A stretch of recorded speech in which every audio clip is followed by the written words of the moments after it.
Di sebuah desa kecil, terdapat sebuah masjid tua yang sudah berusia ratusan tahun. Masjid ini dikenal oleh penduduk sebagai tempat berdoa dan berkumpul, tetapi juga sebagai tempat yang menyimpan berbagai kisah misterius. Suatu malam, ketika bulan purnama bersinar terang, seorang pemuda bernama Amir merasa penasaran untuk menjelajahi masjid tersebut.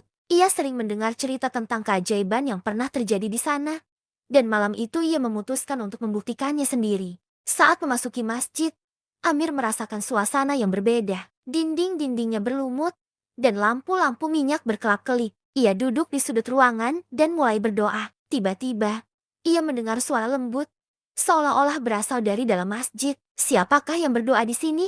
Suara itu bertanya. Amir terkejut, tetapi ia menjawab, "Saya, Amir. Saya ingin merasakan keajaiban yang sering diceritakan."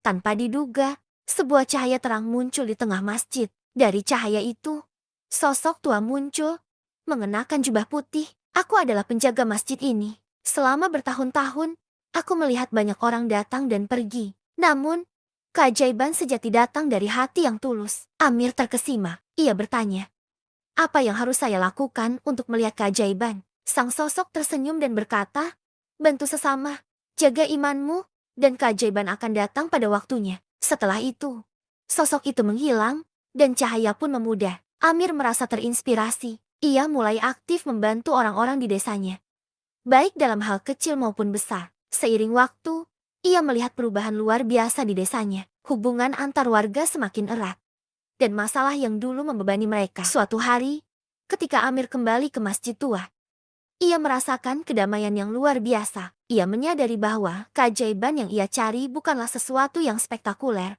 melainkan perubahan yang terjadi dalam diri dan komunitasnya. Masjid tua itu pun tetap menjadi simbol keajaiban dan harapan bagi desa.